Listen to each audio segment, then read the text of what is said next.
to the top. Tani, right. Tani, chalitza mutes kashera. A chalitza given under false premises is kosher. Is a chalitza mutes, what's a false premise chalitza? We tell the guy, do chalitza v'niteres chachas mine, you can marry her eventually later on, which is of course an abject lie, because once you do chalitza, you're not allowed to marry her. But so we trick him into giving the chalitza. So it says, no, I don't like that, says Rabbi Yochanan. Rabbi Yochanan, yesterday was sitting and learning, he has in mind to do proper chalitza. If she does not, or he miskavenes, or if she has in mind for proper chalitza and he does not, chalitza remains possible until they both have the proper kavana. So therefore, in this case, certainly where he has the kavana that he's going to do this chalitza to marry her eventually, that's something not proper kavana, and that's no good.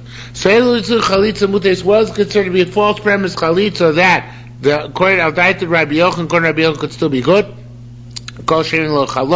Anytime they say to a woman, do chalitza, vino sentence and she'll give you $100. So that's, it's there. The trick is not in the actual chalitza process, but is in a peripheral item, the money, the payment, and therefore that's okay. Ramana said the thing is, if the person, the Yavam says, I'm only doing the chalitza on the condition that I get those $100, then the sentence, then she must give it. Asuv the Kum Rav Huna. Well, case came from Rav Huna. Vava Kreb Shimlosh, and he tricked him to give the chalitza with the promise that eventually he could marry her legitimately. So Rabbi Yochanan heard about this, and Rabbi Yochanan did not like this, because as he said before, that's not the type of false premises which which are permitted. He went back and compelled the guy to do a second chalitza. Compelled them to do a second chalitza. Asul the Kumi Rabbi Chia Barva. A case came from Rabbi Chia Barva. Varman, he said to the Yavam, Beni, my son, Aisha Zos Eina Roitzli Nasilcha Derech Yibum. She doesn't want to get married to through Yibum. El Chalotzla, to do chalitza Torah, of course, because Chavimena, remove your zika from her. Bini says l'chol, she'll marry you derech nisuin through via regular marriage. So, which is a lie, of course, because once you do chalitza, now to marry her. The cholatz law, once the guy did chalitza, he said, in iti Moshe v'Shmuel, if I made a basin with Moshe and Shmuel, greatest basin in Jewish history, lo Shiloh, we still couldn't allow her to you. So therefore, now of course here we obviously pass Rabbi Yochanan that the chalitza done on the false premises is no good. But what it means is that he now no longer can live can do yibum, because since the chalitza was done, even though a false one, so chalitza psula renders her unfit to be misyabemes. So therefore he compelled the guy to give her now a proper chalitza after having given her the improper chalitza. Okay? The Yavam, needless to say, was disgusted with this, and he said about Rabbi Chia Barba, Chachamim him they're smart when it comes to bad, these rabbis. They don't know how to do good. Alright, Istani Dani, chalitza gnai. Some say chalitza is bad, you should do yibum. Istani Dani, chalitza shva. Some say chalitza is good, and you should not do yibum.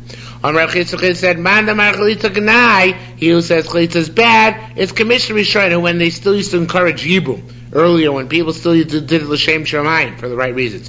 Mandamar chalitza shvach, he says chalitza is praiseworthy. Commission Achronim, like the later generations, when they already pushed they pushed the chalitza because people are not doing yibum for the right reasons.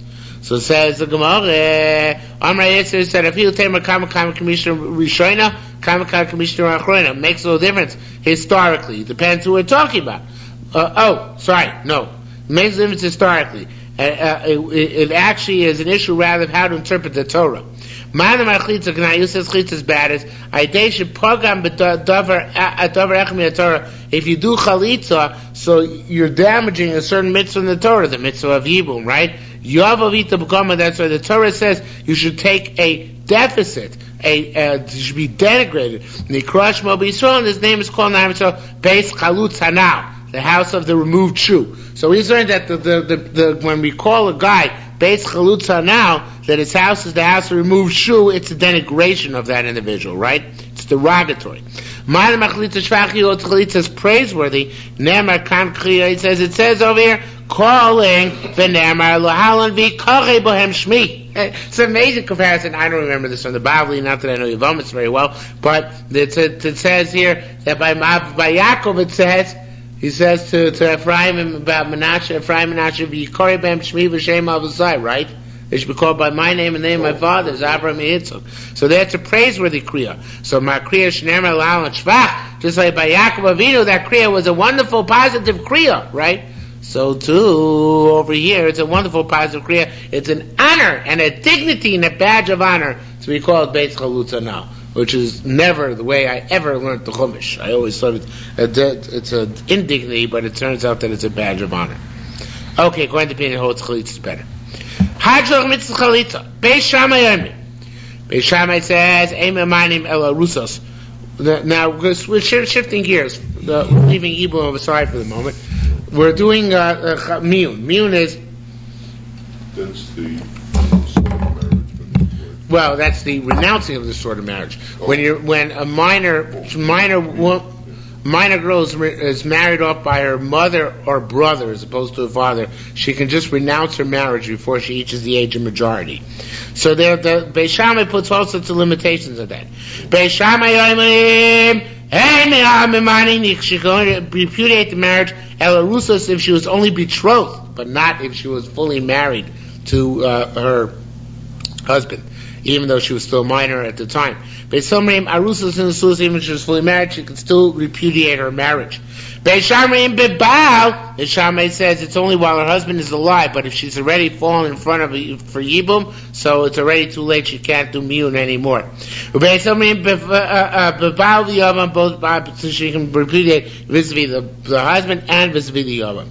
Beis Shammai in front of it's got to be to his face. Beis Hillel omrim, before of Shalom it could be to his face or not to his face. Beis Shammai Beis has to be repudiated and based in. So Beis Shalom based in, it doesn't have to be done. Basically, even done in the middle of the marketplace. Beis Shammai said to Beis Shammai, look, a girl can do miyun even 4 or 5 times. Each time her brother or mother marries her off, she can do miyun. Beis Shammai said no, they can't do that. Jewish girls are not freely available. She does miyun. She waits till she grows up again, and then to mine. Not that she does miyun again, the Pnei Moshe explains, but rather she should wait till she grows older, and then she can get married then, but she should not get married again as a young girl. So the question is whether what actually happens. Gemara is going to discuss Beis Shammai if she does get married again when she's a young girl, and why did Beis Shammai actually choose in here the language of tinase and not tisares. The Gemara is going to discuss why he chose that one language over the other, but not yet. Tamati, we learned over there. Rabbi Yehuda bar Abba said, hey, Chamisha Dvarim, in Masechta Edios, which is Masechta Mishnayos only, Rabbi Yehuda bar Abba testified 5 things, and one of them is Shirmanin and Saktanos, that you can do repudiation of marriage by minors. So the question is, that Val Edus Chokin, how can they Beis Hillel and Beis Shammai argue about something which was testified? Now, I'm not aware of this principle, or at least I don't remember such a principle, but it seems from the Yerushalmi that anything which it says in Masechta Edios, that, hey, so-and-so I testified, that there can be no machlokim about it. So that's why the Yerushalmi is asking here, how's there machlokim about something which is discussed in Masechta Edios, right? So it says, Gemara, no, al ikra edus chokin. The question was the parameters of the testimony. The testimony is just that there was miyun. The question is what the parameters are. Who can do miyun? But certainly everybody agrees that there is miyun, right? The question is what the primary testimony was. Beis Hillel says the primary testimony was you can only do miyun if the woman is just still betrothed. Beis Hillel whether she's betrothed or married. The kasha Beis Hillel. Now, so it says Gemara, I have difficulty in Beis Hillel like this. Nisuin hitira. Nisuin makes it permissible for her husband, right? She's allowed to live with him as husband and wife. V'zakim intziyasa, he now merits her anything which he finds which she finds as she's walking down the street or whatever. Any handiwork she produces, he gets that benefit. And he can annul her vows. She's his wife in all matters. You say she can still do miyun after nisuin, after full marriage? Doesn't make sense. Says the Gemara, top of Ayin Amud Aleph. No, it makes sense. They gave you from your own measure, meaning that's what the Bavli calls Haim Amru v'Haim Amru. The rabbis are the one who said that there's such a rabbinic level marriage of marrying a girl via her mother or brother. So they're the ones who also could say, to define that you could repudiate it at any given time, even after the marriage has already reached the stage of nisuin, of full marriage. So, and that's what it says here. Really, the strict letter of the law should require that a marriage not be about marriage altogether. They're the ones who said, the rabbi said, that a marriage is about marriage. So they also have the right to say, once they're the ones in charge, that she can do miyun and go out. What's the logic of Beis Shammai, who says that you can only do miyun before you have full marriage, only in state of erusin? Because it says Beis Shammai, you say you can do miyun once you reach a state of nisuin. That's not nice. Or he said, Kol Abilu Shabbat Bilas Nusin, retroactively, all the relations they had once since the time of Nisuin were considered to be licentious relations. Now, we don't want to make a person's relations licentious. It's not nice. Rabbi Avin, even retroactively, Rabbi Avin said, I said to Beis Shammai Rabbi Lezer. What Beis Shammai says is going to look Rabbi Lezer. The Torah Rabbi Lezer says, an unencumbered male who has relations with an unencumbered female, Shaloshem issues not for the purpose of marriage, it's a licentious relationship. So therefore, if we nullify the marriage retroactively after that relations, it's not nice because we're making a whole bunch of licentious relations retroactively. Says the Gemara, teaches us of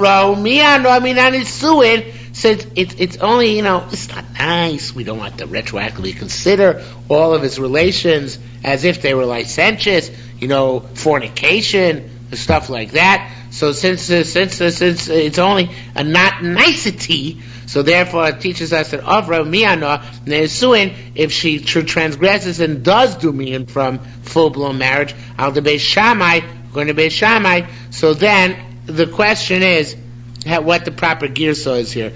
So the Shari Torah learns that it should be ein miyuneh miyunin. So it's only a not nice, a miyuneh miyunin. He takes out the word ein. So it's just a not nicety, so therefore her miyun is a valid miyun.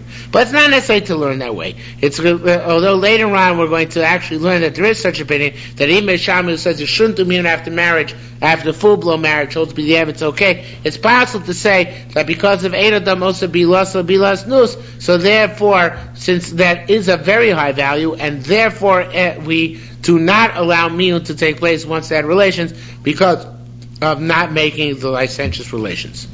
Okay, but as I said, we'll come back to that on Ayin Amud Beis.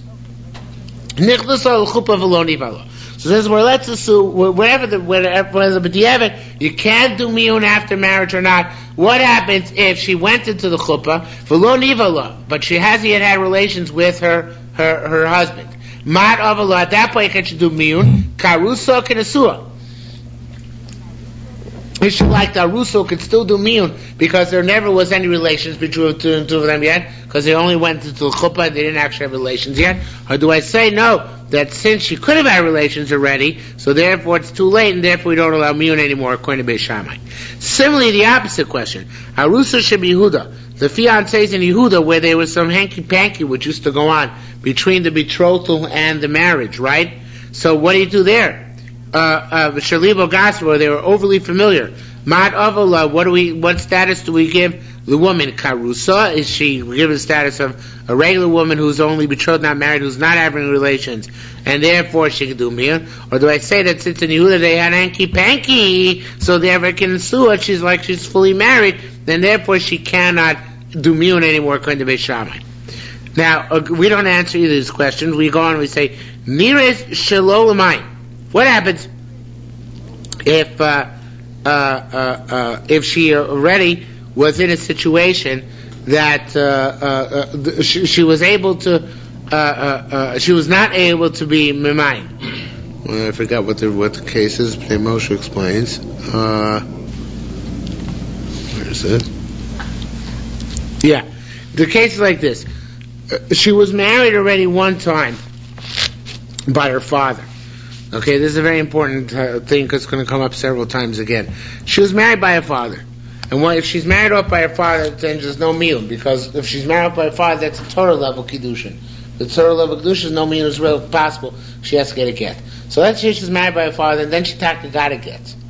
But now she's a free agent. Her father has no right to marry her off again because the father it's a one-time deal for the father. So now she got a get. Now she wants to marry herself, right? And she's allowed to marry herself. The Rabbanan, not the Raisa, because the Raisa, the only person who can marry a minor off is her father. But she can get married herself, Midrabanan. So let's say she does get married herself, Midrabanan. So now, the second time around, can she do miyun or not? Okay? Do I say that she's like the Bali calls her Yisoima B'chaya of an orphan in her father's lifetime, and therefore, though she has parents as if she doesn't have parents, so she has fathers as if she doesn't have a father, and therefore she can repudiate? Or do I say no, that since her father's still alive, so she can't repudiate, even though her father no longer has rights to marry her off? So it says one Nishmina Minadot. Let's start from here. Kitana Shisiya Avia, a child who's married off by her father, Veni's Garshon, she got divorced. So now she's a free agent.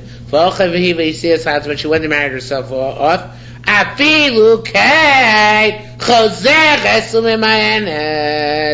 nevertheless, she can go and do miyun again. Right? She has the right to do it. Says we're matam in the Beis Shammai. What's the logic of Beis Shammai? Who says that it's going next by the Mishnah. Where it says that Beis Shammai holds you can only do miyun vis-a-vis the husband, not vis-a-vis the yavam, if the husband already died. And so what? You can only do miyun vis-a-vis the husband. If the husband died and now she's in front of a yavam, so Beis Shammai says you can't do miyun anymore. Why? The husband she married with her will, by her own free will, or by her mother or brother's free will. That husband she can repudiate. However, Yevamos about Karcha. Yevamos, it wasn't her free choice, right? It's an act of heaven. So I know she can't do miyun. Matai Beisil. So what side Beisil says you do miyun even against miyun even against the yavam. So it says, well, I'll tell you. Good question. And be equally managed if she can do miyun on the primary husband, right, who is now 6 feet under. Lo koshkein b'yavam, she certainly can do miyun on the yavam.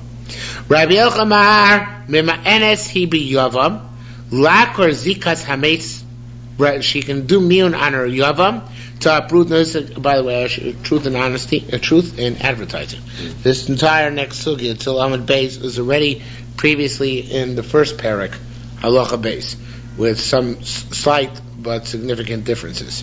So anyway, this is a chazara then. Rabbi Yochanan menesi biyavam lakor zikas hames. She can do miyun on the yavam to uproot the zika from the dead body, the affinity with the dead person. Latir tsar lavia. So that means if her co-wife, let's say she was a yavama to her father, right? Actually, she had married her uncle, right? So now she's forbidden, of course, to as a yavama to now be misyabemis to her father. And since she's a tzara who's an erva, so her co-wife is also forbidden. But if she's a minor, then she can repudiate her marriage, and then her co-wife can marry the yavam, which is this woman's father, but not related to the other co-wife. Okay, so you can uproot the marriage by, and also kal chamel, similar situation of her if she herself was a daughter-in-law, but it was a daughter-in-law by a Durabanan marriage, then now she wants to be permitted to be misyabemis to her uncle, so then she can repudiate her marriage her rabbinic marriage and go be misabemis by her uncle, by her father-in-law. By her father-in-law. So in any event, the bottom line is Rabbi Yochanan holds you can make immune against Zika. Rav Rishim Lakish Karbeinu, the bill says, "Einam my enes b'yavam." You can't do even against the yavam. La'akor Zika tameis to uproot the affinity caused by the dead person. Latir tzor lavia, to allow a co-wife to this woman who's doing miyun's father. L'chal chamir, or allow this woman who's doing miyun herself to her father-in-law by rejecting her marriage. So in any event, the bottom line here is an interesting one. As we mentioned when we learned the first paragraph, Rabbi Yochanan holds that chalitza is a p'tur, and zika is a real thing. Chalitza is exempt, but zika is real. So therefore, zika is a form of marriage. So just like you do miyun against the actual marriage, you do miyun against the zika. Reish Lakish holds chalitza is a kinyan. That means that zika is nothing, because chalitza is a kinyan. So therefore, there's not a strong enough marriage in relationship between her and her yavam that she can do miyun against the yavam. Because miyun has to be done against a marriage, and she's not married to the yavam, since zika, according to Reish Lakish, is not really significant. Okay? So let's go on further. Rav Shimon Lakish K'bei Shammai.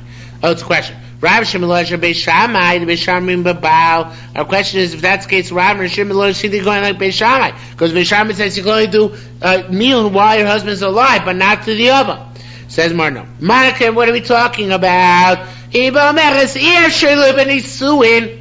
the guy, the child says, the minor, who was married by her mother or brother, says to a yavam, I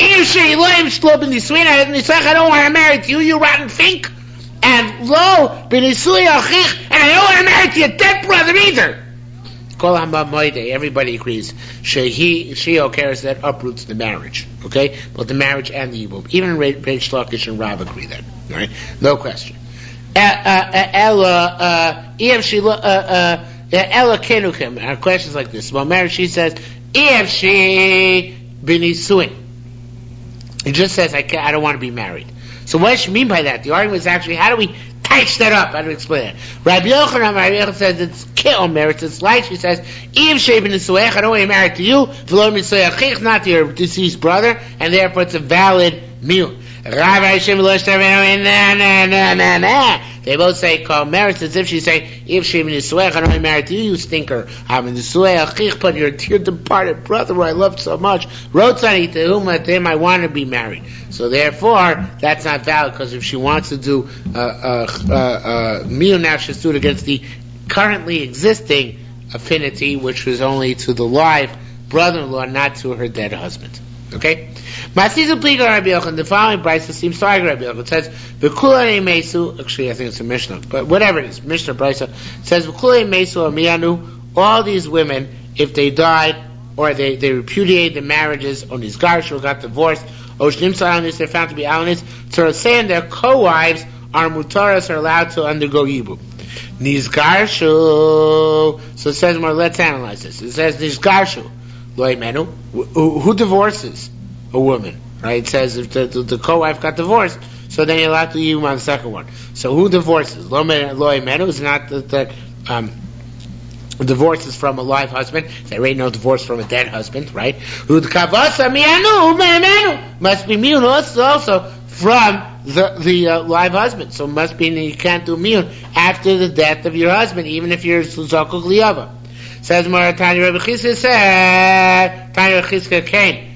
Rabbi Chizkiah said, Im miyanu b'chaya ba'al tzorosei mutoros. No, this is the way to read the brisa according to Rabbi Yochanan.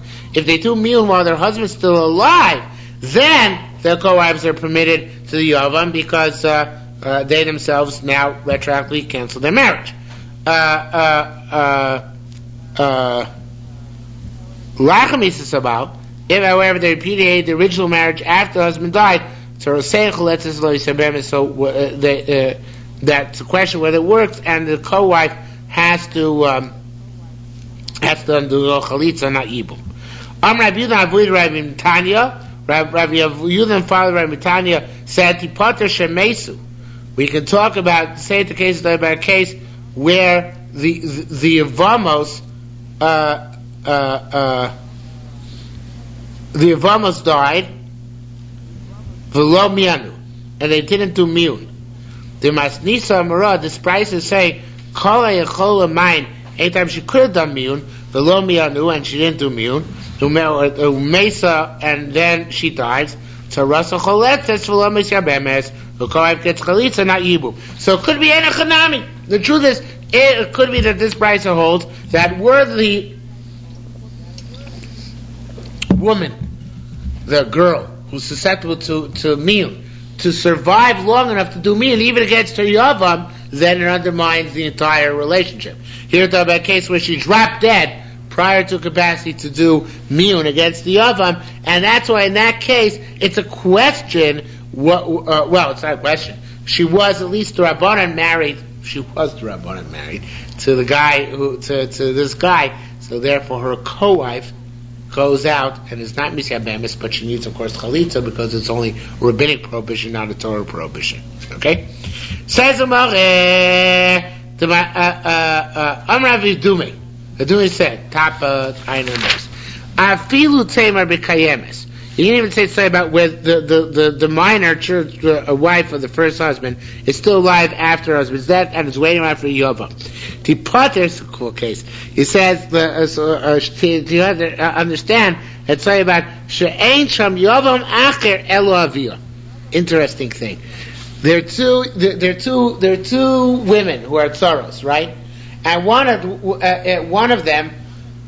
They're both Zokalim to Reuven. Reuven is the father of one of these women, right? Reuven is the father. Yeah, because Shimon, the deceased husband, was Reuven's brother. You got the case?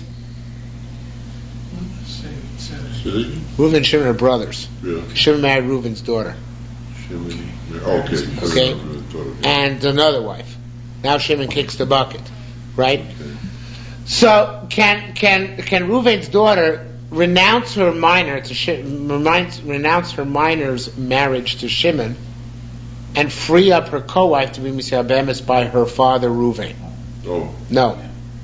She can. That's what it says here.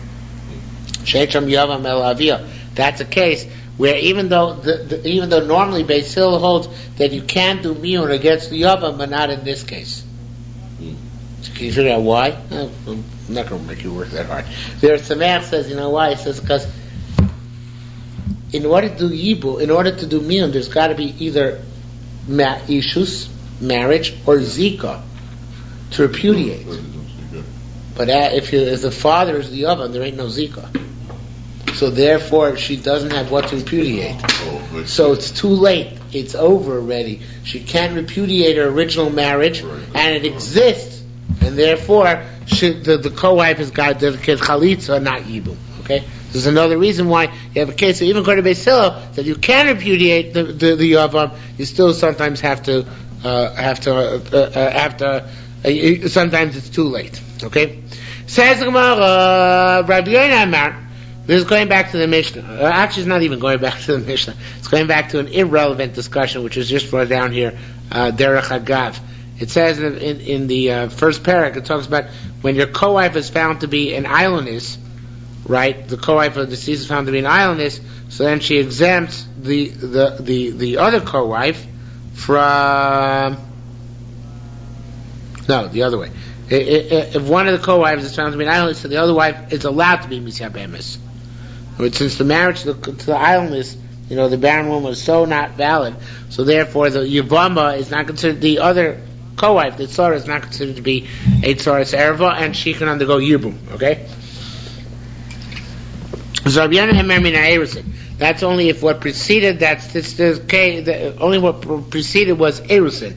Because by Erusin, so the marriage to an islandess might be construed to be a Mekachtos, right? Because they didn't know, improper transaction, because they didn't know she was an islandess. So they didn't know she was an islandess, so therefore it's an invalid marriage, and therefore it doesn't exempt the erva, the tzara of the islandess, the co-wife, from undergoing yibum, right? Says Rabbi Yosef, even if he already knows her, because he actually married her fully, and nevertheless stayed married to her. So So it's still not considered to be enough of a bond to prevent the co-wife who's not an islandess from undergoing yibum. That's what he says, even they're already married. Machzira Tinyana, when he learned it the second time around, Chazabe Rabbi Yossi reneged, and he learned that it's only after Erusin that the islandess does not impede on her co-wife from getting yibum, because it could still be construed as a mekach tos. It's an improper transaction, but not if it's already after nisuin, because then he already knows the score, and nevertheless he remain married to her. Amar le, so he changed his mind. So again, Chazir Rabbi Yossi, Amar le. So Rabbi Pino said, "V'lo kein alfon Rabbi afil min nisuin." Even if they already underwent full marriage, nevertheless the co-wife of the islandess can be misya bemes. So how can we renege now? Amar le, so he said, "It's your palm." Did I bang it into your head with a nail? In other words, so change your mind. Be flexible. I changed my mind. And now I say that even if they already had a full-blown marriage, this islandess is so not susceptible to yibum, so therefore her co-wife is allowed to be misya bemes. Okay? Says the Gemara, Rabbi Zia said, in front of Rabbi Yossi, Rabbi Yossi. Rabbi Yossi said, good. What did he say? Good? I forgot. 1 second. They say good.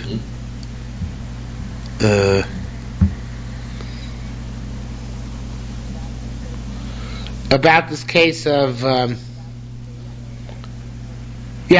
this case where one co-wife was an islandess and the other was not, and it was even after Nisuin, right? And it should be read like this. Rabbi Yossi said, Ad lo yachzor bo.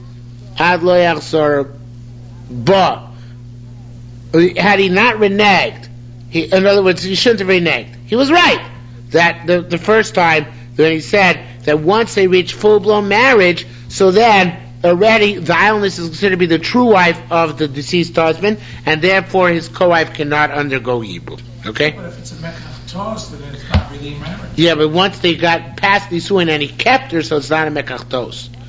Between Eris and Nisuin, it can be construed as mekach tos because he might not know yet. Once he knows it and keeps her, so it's not a mekach tos anymore. How long does he have to keep her until he realizes it's mekach tos? I mean, it could be... Not past Nisuin. Oh, you dropped in on the wedding night out of shock that she was an islandess. Yes, then maybe that's a mekach tos. But if he kept her a week longer, then that means, like Yaakov kept Leah. Right? He didn't claim mekach tos. He should have claimed mekach tos, right? But if you keep her, it means you accept it. That's what happened here too.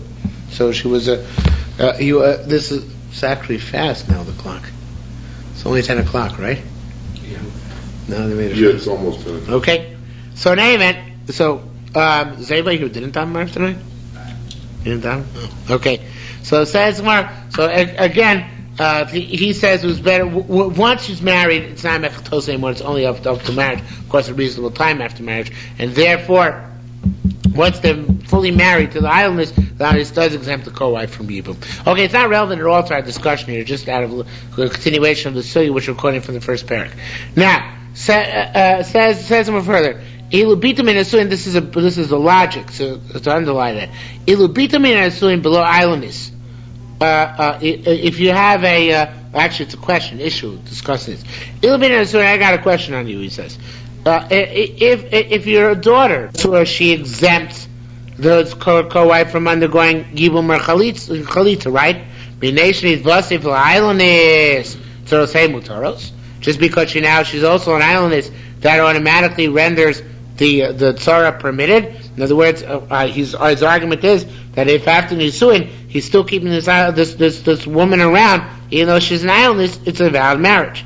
Armalei, so he said, no, you're missing my point. I hold like the chazara, in other words, the taka, even after Nisuin, an islandess doesn't exempt her co-wife from yibum. Why is that? Lichori already accepted as being wife. Islandess kamisha ena ba'olam. Vis-a-vis yibum, an islandess doesn't exist. And therefore the co-wife of an islandess gets yibum. And I'll give you an example, he says. Ilu shtei yavamas. Let's say you had 2 yavamas. Achas islandess, v'achas islandess, one is islandess, one is not. Uvay yavam. And the young comes. V'cholatzla uba'aleh. And he does chalitza to the islandess, and then has relations to the islandess. Shama pater b'chaver taklum. Do you think it has any effect on the other co-wife? There's no effect whatsoever, right? Because they're two separate. Because islandess is meaningless. Have an islandess k'vishaynabom, so islandess she doesn't exist vis-a-vis the sugya of yibum chalitza, and therefore she doesn't pater a tzora, even if she's fully married to the deceased husband, as the tzora was. Okay, it says more. Wait a minute. Before you talked about a case where your yavam is your father, and therefore you do miyun in order to repudiate your marriage, in order to allow your co-wife to marry your father. Says where bitom in my NS. How can he have a case where there's a daughter of a live father and she does miyun? The institution of miyun was only invented for a case where there ain't no father. As beating asad, I gave my daughter to this man. Ravuna b'shem said, Tipata resolved it so by Biktana she see a woman who was first married up by a father. Fini's gosh, and then she got divorced. Then now she's now she's like an orphan in her father's lifetime. She's a free agent. She can marry herself off to whoever she wants. Rabbi Shlaki said, Zosmaris, again, it's not relevant to our sugya over here, but over there where it's talking about in the first parak, it says that it's not possible. It's a complicated case. But it's not possible that your Yevama is your mother-in-law or your grandmother-in-law. Okay, it's not possible to have such a case at all. So, where she's going to do yibum, where it's going to be able to do miyun, right? Because she was an adult at the time, obviously, because she gave birth to you, right? I mean, she gave birth to your wife. So it says the Gemara. So the must teach us that a minor can't give birth. To locate if that was not the case. So maybe she gave birth to your wife, and then afterwards, Tavdinat should let her grow up or not grow up. The case may be to mind bibalo, let her do miyun against her husband. And let her allow then her co-wife to marry her son-in-law as a second wife, of course. So it must be that this Gemara holds that there's no way for a child to give birth, and that's why it's not possible to have given birth and then to have done miyun afterwards. Okay. However, says the Gemara that miyun can be done even if a woman already gave birth. Even though her son was on her shoulder, because at the time she was married, she was a minor. So even though she grew up, and by the time she's doing miyun, she's already an adult, never she could do miyun at that point. Okay? Says the Gemara, period. Rabbi Nuna b'shem Ravasi said, V'yivama shenaflu lifnei shnei yavmin hi masnisa. Now all the Mefarshim go crazy trying to understand this. I think I have an explanation here. We have a Yevama who fell before two Yevamim. In other words, everybody agrees that if you have a woman who falls before one Yavam, then it's not an issue. She can do chalitza against the Yavam. We're talking about where there are two Yavamim, and she wants to do chalitza. So in that case, she can't do chalitza. She wants to do not chalitza. She wants to do miyun. She can't do miyun. Okay. Why is that? Because each miyun she does is a miyun in half the zika, and that's not good enough. You have to have a full miyun, and she can do a full miyun, right? So it says more. Wait a minute. Asaba, and take out the vav, or don't just ignore it. Asaba echem maimer. What if one of the Yevamim did maimer on her? So now she doesn't have the problem of doing half a miyun. She'll do a miyun against the guy that did maimer to her, right? Let her do miyun to the guy that did maimer. But then also she'll let her marry someone for the marketplace. Or even she can do miyun in the maimer. Marry the other brother, right? Because once she does miyun, retroactively she was never married, so she can then marry the other brother, with whom she didn't have mimer yet. So, wait, she's doing miyun on the husband who died? No, on the brother who does miyun. The brother does mimer. The brother did mimer. Right. So that the Gemara says Gemara asks, why doesn't that work? So it says the Gemara Tipater bromeres efshi bach. right? In that, so it says the Gemara. He says it's not possible if she intends. She says to the guy that Maimer, I don't want to be married to you. I repudiate your marriage. But we understand that she wants to be married to the other one, right? And that's not an Erev? The Zika is still there for the brother? No, that's exactly the point. Were she to do miyun to both, then she can marry either one. But if we know, that she wants to do miyun to one, to marry the other, then that's no good, because then she's only doing miyun on half of the Zika, and she can't do that. So Einachnami, we should do miyun on both of them. Say, I don't want to marry not the deceased brother, and neither of you two either, so that would taka be good. The issue is when she does Maimer, even she did Maimer on one, but then she only is doing miyun on that one side, then that doesn't exempt the other side. Okay? And therefore the miyun is not good, because like it's a miyun, it's a chati miyun, not a full miyun, and therefore it's not going to work. That's what it's saying here. So Tibayat Pilater Bromeres Iev Shibach. Rabbi Yela b'Shem Rabbi Shimon Yosina b'Shem Rabbi Yosha said a similar case, almost the same thing. Yevamos shenovel in Shnei Yevamim he must tisa. Our mission is talking about when she fell from two Yevamim. Also by Echad Man Maimer, one of them did Maimer. Timoyel Ma'amoro to let her do miyun on the Maimer. V'tinasi l'Achiv and marry the brother. Timoyel Ma'amoro v'tinasi l'Ashuk. Why can't she do that? Same question as before. Here the Gemara gives a different answer. Tipata b'Shesi Aviyavir. Shitaka could do that in a case where it was only Maimer. But our Mishnah is talking about a case where, or Bryce is talking about a case where the Maimer was done via her father. Now, not the first marriage. All the Mepharshim will learn the first marriage is very difficult. But the second marriage was done via her father. The Maimer was accepted via her father. In that case, Zoy Nisui Torah, that's a Doraisa, and therefore she can no longer do miyun. Well, if the father's alive, how's she going to do miyun? Oh, because she's married before, and now she's a free agent? What? Yeah. But, so here, it really is, even though her father doesn't have the right to marry her off, but it's as if he married her off. That's how I want to learn it. In that case, Chazal didn't allow her to do miyun, because her father was involved in her Maimer. It's like a Marasayan type thing. Okay? So even since somewhere where her father was involved in the Yisui Torah, so therefore we don't let her get away with miyun in this case either. Okay, so now at the bottom line is that if she does have two Yevamim, and she repudiates both, then she can be in Mayan for Zika, according to Beis Hillel.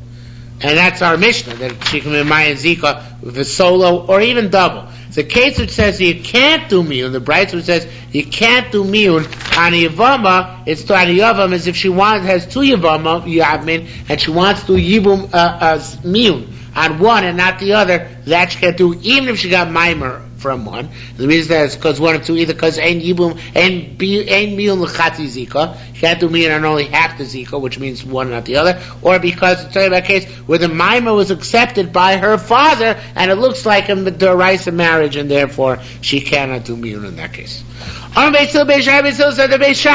Now, getting back to whether you have to do the miyun in front of the for husband or not, or in front of Beis Din or not. Or Beis Hillel Beis Shammai, Ma'is Bishto Shel Pishon Hagamal. So Ma'is with the wife of Pishon, the camel driver. Shemianu Loch HaChamim, Chamim allowed to miyun Shalo. It should be in front of, if the husband wasn't present. So we see you don't have to the present. Armalan Beis Shammai Shem Bisham Raya. There, it's a proof. Lefisha Madad Bekfisha. It's talking about. That's a case where he was measuring out buckets, meaning that he was causing losses to his wife's property, to her dowry, and therefore we needed to do an extreme thing, and we allowed that to happen even though the brother wasn't present. That's why they measured him with a full bucket. The Kasha asked her, wait a minute, so what? Two wrongs don't make a right. Just because somebody is doing something improperly. Well, we're matir his wife without proper miyun. So it says in Mechitza, Damars teaches us that even Beishamai holds a b'di'evet avra miyun nisuin, if she does miyun in a way which Beishamai normally doesn't approve of, such as she does miyun even after nisuin, or in this case she does miyun not in front of the yavam. B'di'evet miyunin, b'di'evet the miyun works even according to Beishamai. Right, Baba Rashi said, Maisa b'tinoikis, a Maisa with a child, she went out to do wash in the river. So they're very upset at her because she was walking around pizza stick, washing the river, shoals. rolled up sleeves. Armulos, they said, "Hey, Harusa Chiaba, your Arus is walking by. Your fiance is not nice. You can't be undressed." So what did she say? May my rotten mother go and marry him. In other words, his mother who married me off to him, right? So it says, this mice came from Chachamim. They said, "In Miyun Gadol," he said, "This is Miyun." That's Miyun. Even though it wasn't in front of him, wasn't in front of court, that's Miyun. Similarly, the girl went to buy linen from the linen monger. They said, "Hey, top eye out. Look, there's your fiance." She said, "May my mother go and marry him." They said, "There's no greater miyun than that." Taisha said, even though she's going shopping, and Horus is not walking by. And she says, if she's blowing by, I don't want my husband, so and so. Ain't miyun gadol mizeh. It's a fine miyun. She doesn't have to say that in front of two witnesses. No, doesn't. In front of two witnesses, but not in front of Bates. That's what we're saying. Oh. Now, the more, however, adds the technicality. With Bates and Yoshim Miyun, it sounds like Miyun is a normal everyday occurrence. But does Bates actually allow for Miyun? They sit for Miyun? Lokitai, then we say, if you're in a court, Brach min sholosh, Vidabek min sholosh. There are 3 types of court cases you get involved with, and 3 you should avoid.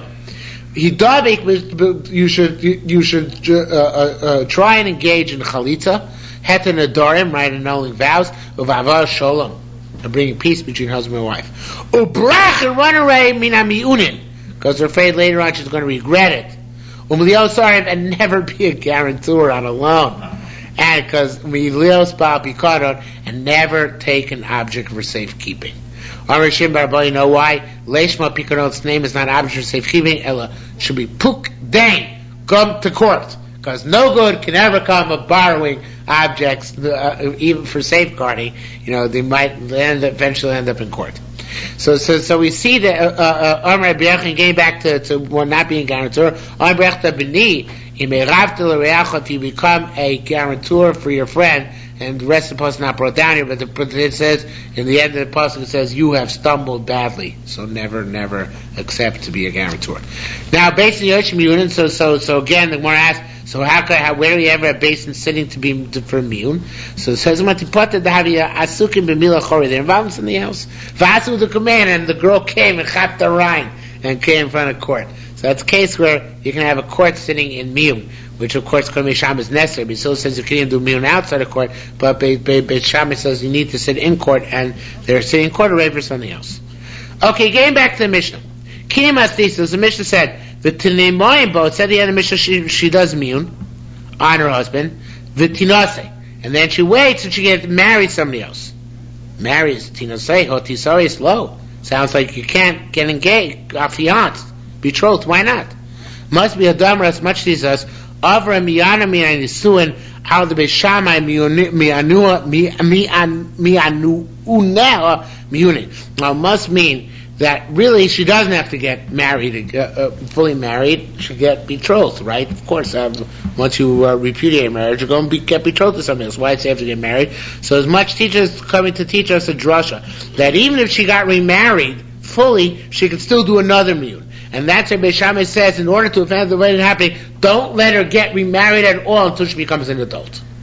Push it off until she becomes an adult, right? Because otherwise she can do miyun, and even miyun from a marriage. So we see, even though Beit Shammai says you can't do miyun after a full-blown marriage, it's only the chatchila, but the evidence, okay.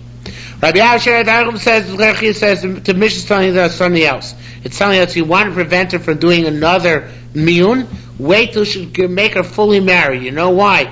Because kol yetzil nesuah ain't kol yetzil azurusa. Because people know woman was fully married. It would be scandalous for her to do miyun then, even though she can.